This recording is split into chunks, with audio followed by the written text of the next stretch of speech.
Welcome to this episode of the Smart Leaders Sell podcast. I'm Jessica Lorimer, sales coach and leadership expert, and I am really excited to dig down into today's episode.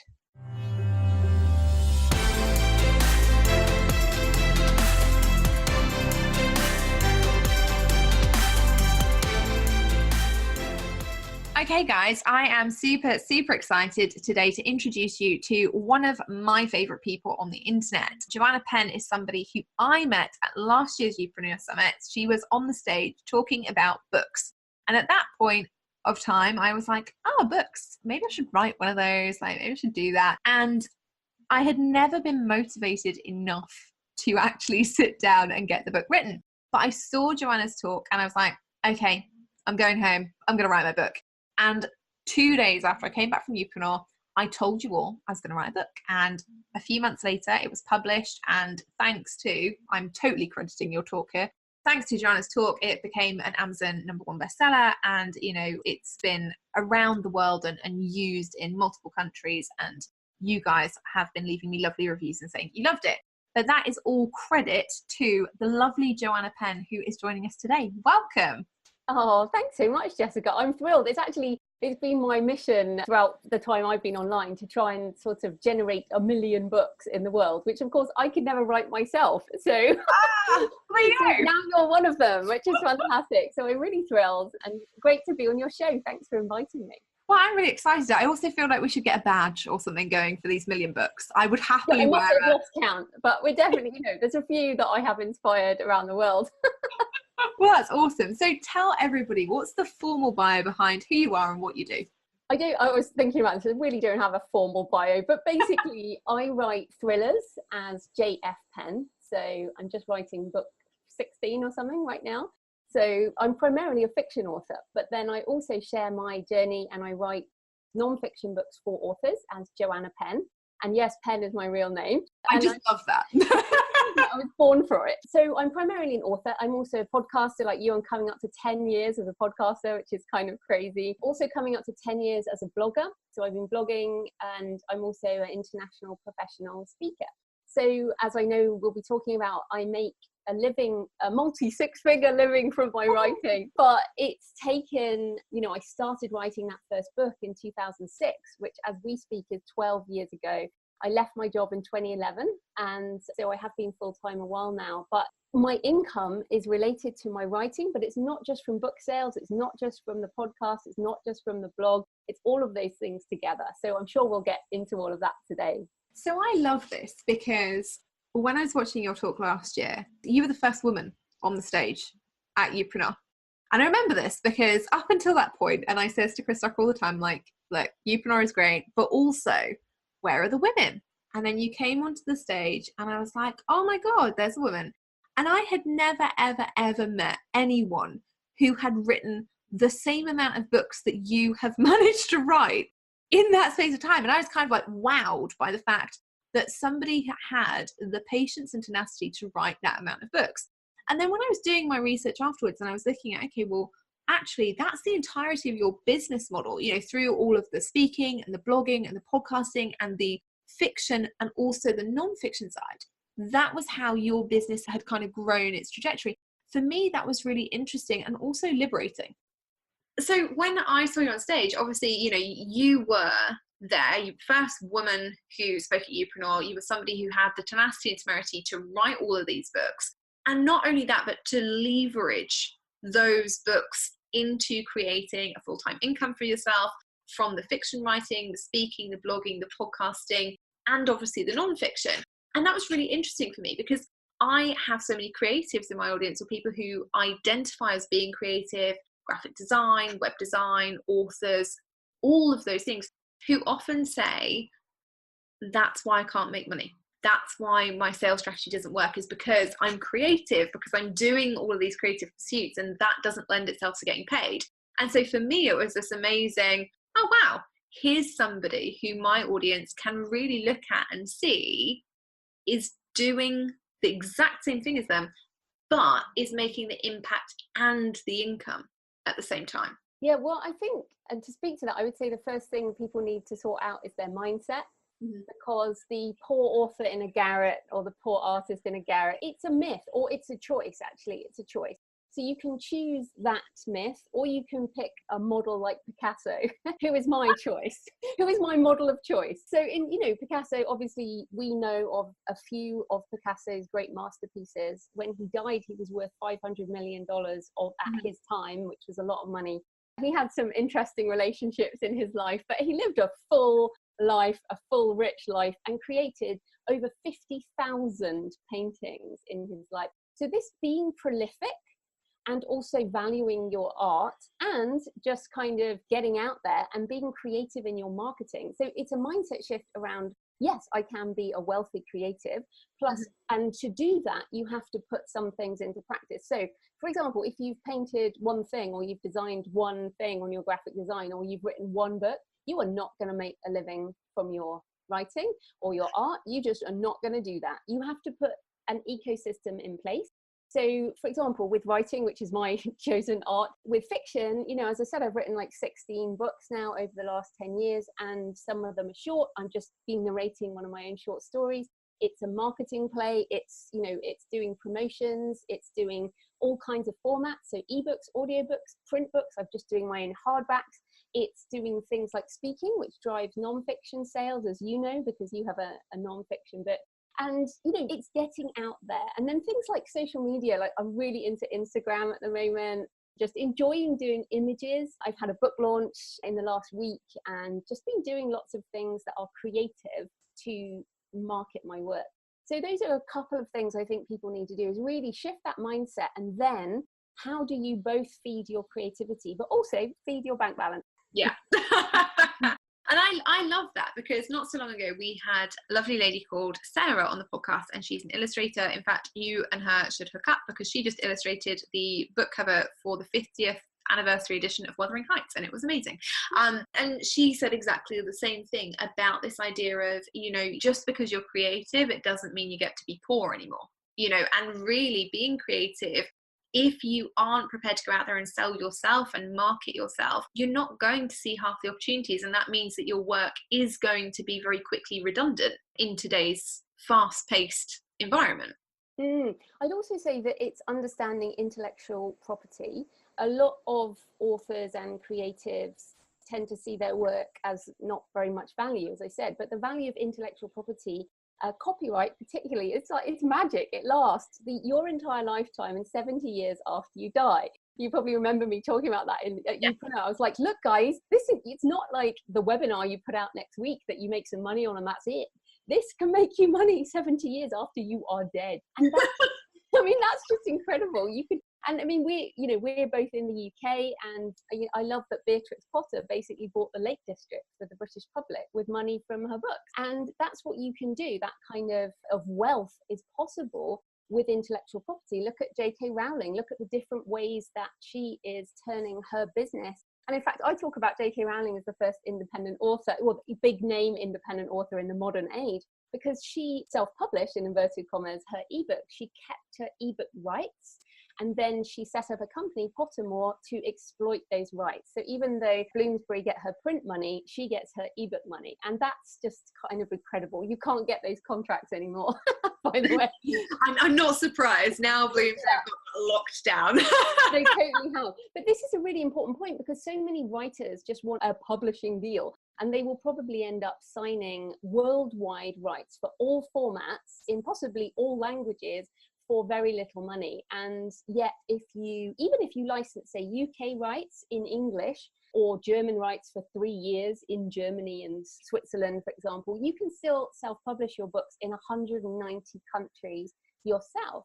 And so it's these types of, again, mind shifts, like, okay, so I've written a book, and people think about it as one thing, but it's not. It's multiple streams of income. And that's how, like, I literally cannot count the streams of income I get from all my books now. It's crazy. I tried to, and I just was like, this is just mental, how many ways people are licensing and buying my works around the world. In fact, as we speak, I just got some money in my bank account from South Korea for a non-fiction book that we licensed in the Korean language for 3 years, I think. So really interesting times, but you have to take what you've created and license the intellectual property and really look at creating more value out of what you have. Hence me narrating my own short stories, for example, turning that into audio, which you and I know is both very powerful and growing.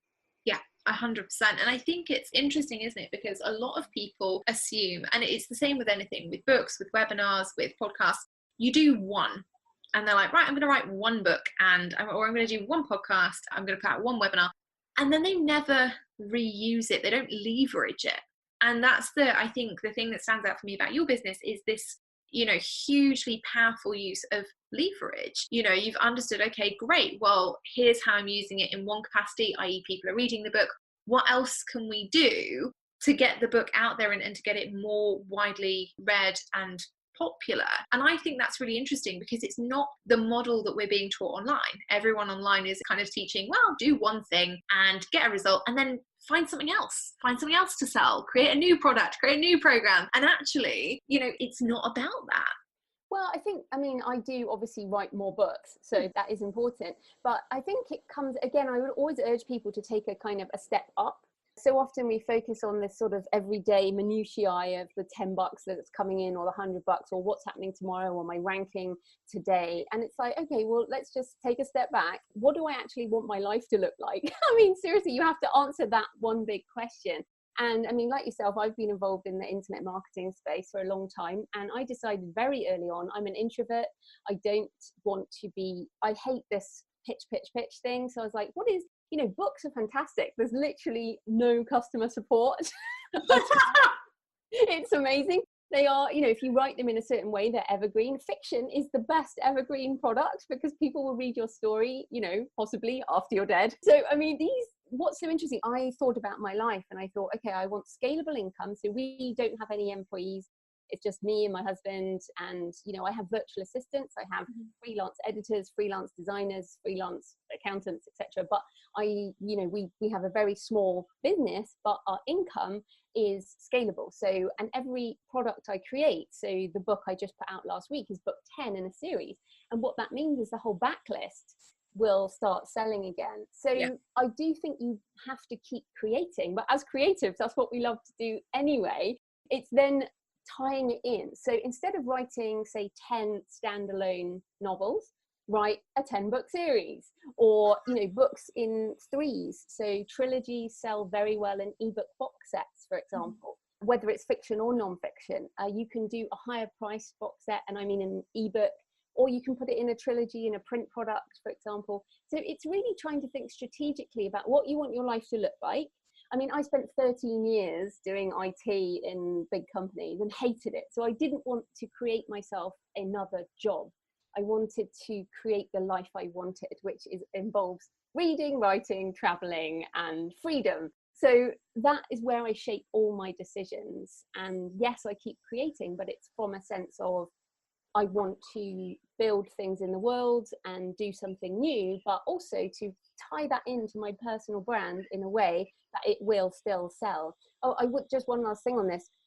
Very importantly, I think the business model for a long-term business is not obsessed with immediate sales. So I have never had a 6-figure launch, like the whole whatever, but I have made more than 6 figures, for example, out of my 10-book series over the last 7 years. So, yes. Sorry, not over 7 figures, 6 figures. So that's the thing. It's very much a long-term view. And even if, say you make this much in month 1, but you make the same amount in month 2 and 3 and 4. And so it's really looking at it in that longer term way. And I think that's a really, really valuable point because, again, what we are being taught at the moment is success has to happen and it has to happen now. And we do live in an instant gratification kind of society where if you want something, you can Amazon Prime it. Like you can just hit one button and it's delivered to your door. We have Instagram, we have Facebook, social media in general is all instant gratification. You post something, you get immediate reactions and off we go. I think people expect thriving businesses to do the same. And actually that's not the case. You have to build from point 0 to your first £1,000, to your first 5, to your first 10, and so on and so on. But I don't think that's what we're seeing. I think what we're seeing is a magic pill solution being marketed, and then a lot of people feeling like they're failing because it's not happening as quickly. Not everybody is getting to see the behind the scenes that actually it's taken 7 years to write all of these books that are now, you know, and have been producing a really great income. But you've written 10 books for that one series. You know, that's an awful lot of work, an awful lot of hours, and it's built over time. It hasn't just happened in a day. Good job, I enjoy it then. Exactly. And that's what it comes back to. If you don't enjoy what you're doing, go back and get a day job, because, you know, being an entrepreneur is not easy. It's not at all easy. And, you know, I think also, I mean, as I said, I'm coming up to 10 years with my blog, my podcast, like I'm coming up to this big 10-year mark, and I'm just like, whoa, so much has changed. I mean, it's not how it used to be. Book sales is not how it used to be. You know, when I started, there was no Kindle, there was no iPhone. I mean, it's kind of crazy to think that there was a world like that once. I'm so old. I mean, when I was at university, there was no email. I mean, it's kind of crazy. But I think, you know, we all have to reinvent ourselves and look at what's happening next and what's happening, you know, but what has to stay the same is what we love. So I know that I can make money with my writing, whatever happens with technology, whatever happens with social media. So for example, I got on Twitter in 2009, and Twitter was fantastic back in the day. And then, and then some political stuff happened, and now I don't enjoy being there so much, which is devastatingly sad. And also my account on Twitter is huge. My account on Instagram is practically zero. So I'm kind of starting again on another platform, because I understand that I have to change what I'm doing, because it just won't keep working. In the same way, you know, I say to authors who say, oh, I've written one book and it didn't sell. I'm like, oh, well, write another one then. It's not that big a deal once you know what you're doing. And this is the thing, you have to enjoy the core of what you love, and then make sure you do it every day. So this morning at 7 a.m, even though it's freezing, I was round at the cafe around the corner from me, and I do 2.5 hours every morning in the cafe doing creative work. So this morning I was editing the short story I've been narrating this afternoon. And if I don't do that every day, and I just do marketing or email or businessy stuff, I'm just going to get miserable and might as well go back to a job. So that would be my tip for people, is make sure you're doing something every day that you love, and then also work on your business. And that's really interesting, because again, I can't remember, there's an amazing quote from Winston Churchill that is, you know, success is not something, but it is, therefore it's a habit, or something like that. I'm gonna have to find it and put it in the show notes. But it's that kind of thing, isn't it? You know, you have to make time for the things you enjoy. You make time to be creative every day. And I know a lot of people who don't, you know, they don't make time to do the things they enjoy, because they're so focused on, I must do the marketing, I must do the selling, I must be on social media. And it makes you one step removed from actually seeing what you're so passionate about in the first place. So when you come to try and sell it, it's harder, because you can't remember why you like it. And therefore, when you're talking about it, you are just, yeah, well, it's okay. You know, maybe give it a read. Well, and I think also that you need to do marketing in a way that you enjoy as well. And this is why, so for example, I don't do my own webinars. I do some joint venture webinars, but I hate doing live stuff. You know, I really struggle. Like, I struggle with speaking. I know I want to do it because I can help people, like I did. I helped you, right? You were in the audience and there were other people there in that room. And I know I can help people, but it's not something I particularly enjoy, so I don't do much of it. Whereas podcasting, I love podcasting. I love this because, again, I'm an introvert. I love this one-on-one interaction that you and I have. People are listening at some point, but we don't, you know, right now we're not aware of other people. So we're just having a conversation. So our energy is different, whereas I find crowds very difficult as an introvert. So podcasting for me has worked incredibly well. So much so that on the 10th anniversary of my Creative Penn podcast, I'm starting another podcast. No! Yeah, in order to around fiction marketing, because this is the other thing. I really like content marketing, which is, you know, audio, video, blogging, images, for example, if people don't know, which is different, which is like attraction marketing, pulls people to you, as opposed to push marketing, which is doing ads. Basically, Facebook ads, that Amazon ads, that type of thing. Now, I do some advertising, but I really don't enjoy it, and it feels like a bit of a one-time thing. You know, this interview, which we're recording in October 2018, people could still be listening to this in years to come, whereas an ad will disappear off people's feed. So For me, this is time worth spent. So do marketing in a way that you love and feels creative and authentic, and then it won't feel like a chore. I really like that. I absolutely love that. And I know that we've got so many people who are and do identify as introverts who listen in. And one of the things that we've been discussing recently is that I'm very introverted. And, you know, the podcast for me is a natural choice because you don't have to do hair and makeup. Winner in my book. And also it's this idea that, you know, I'm speaking at Upreneur this weekend coming.